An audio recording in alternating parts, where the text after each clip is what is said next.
విడుదల చేయాలి పెండింగ్ లో ఉన్న వసతి దీవెన విద్యా దీవెన వెంటనే విడుదల చేయాలి జీవో నెంబర్ 77 వెంటనే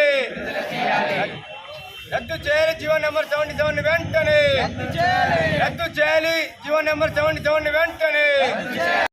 రాష్ట్ర ప్రధాన కార్యదర్శి రాష్ట్ర వ్యాప్తంగా పెండింగ్ లో ఉన్న 6,400 కోట్ల రూపాయల ఫీజు రియంబర్స్మెంట్ స్కాలర్షిప్ బకాయిలను విడుదల చేయాలని, అదేవిధంగా పేద విద్యార్థులకు పీజీ విద్య అభ్యసించాలని శాపంగా మారిన జీవో నెంబర్ 70 అని చెప్పని ఏఐఎస్ఎఫ్గా రాష్ట్ర వ్యాప్తంగా ఆందోళన కార్యక్రమం చేపడతా ఉన్నాం. ప్రధానంగా ఈ రాష్ట్ర విద్యాశాఖ మంత్రి నారా లోకేష్ గారు తాను అధికారంలోకి రాకముందు తన సొంత మంగళగిరి నియోజకవర్గంలో వేలాది మంది విద్యార్థులు సమీకరించి అనేక హామీలు ఇచ్చారు. ప్రధానంగా విద్యార్థులు కూటమి ప్రభుత్వం అధికారంలోకి వచ్చిన వెంటనే 2 నెలల్లో ఫీజు రియంబర్స్మెంట్ స్కాలర్షిప్ బకాయిలు విడుదల చేస్తాం. విడుదల చేసి పూర్తి స్థాయి విద్యార్థులకి సర్టిఫికెట్లు ఇచ్చే పూర్తి లోకేష్ అన్నలోకి వచ్చిన తర్వాత కేవలం 700 కోట్ల రూపాయలు విడుదల చేసి చేతులు దులుపుకున్నారు. దాన్ని ఆల్ ఇండియా స్టూడెంట్ ఫెడరేషన్ ఏఐఎస్ఎఫ్గా పూర్తి కనిపిస్తూ ఉన్నాం. ఈ రాష్ట్ర బడ్జెట్ సమావేశాల నాటికి రాష్ట్రంలో 3,900 కోట్ల రూపాయలు ఫీజు రియంబర్స్మెంట్ స్కాలర్షిప్ బకాయిలు ఉంటే రాష్ట్ర ప్రభుత్వం 2,600 కోట్ల రూపాయలు కేటాయించింది. కేటాయింపులో మిగిలిపోయింది తప్ప ఎక్కడ కనీసం ఒక్క రూపాయి కూడా విద్యార్థి జమ కాలేదు.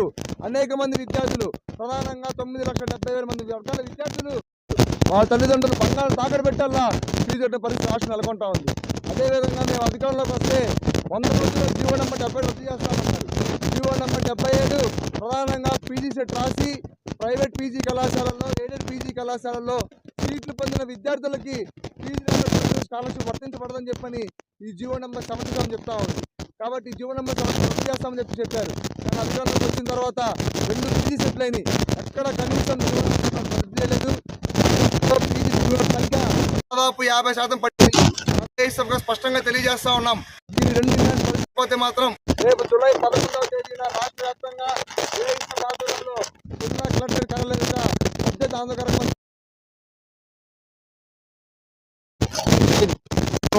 అధికారంలోకి వచ్చిందో జీవో నెంబర్ 7 అప్పుడు ఈ గవర్నమెంట్ ఉందో లాస్ట్ అదే ప్రతిపక్షంలో ఉంది.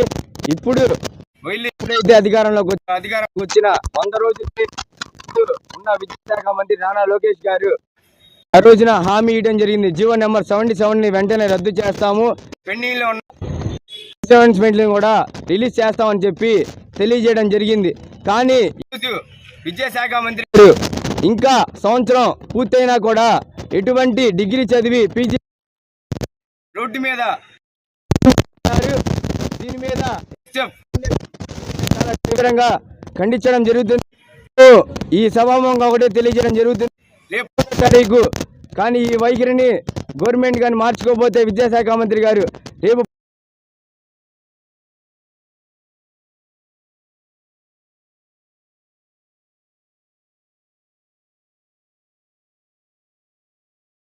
విడుదల చేయాలి పెండింగ్ లో ఉన్న వసతి విద్యా దీవెన వెంటనే విడుదల చేయాలి. పెండింగ్ లో ఉన్న వసతి విద్యా దీవెన వెంటనే విడుదల చేయాలి. పెండింగ్ లో ఉన్న వసతి విద్యా దీవెన వెంటనే విడుదల చేయాలి. వసతి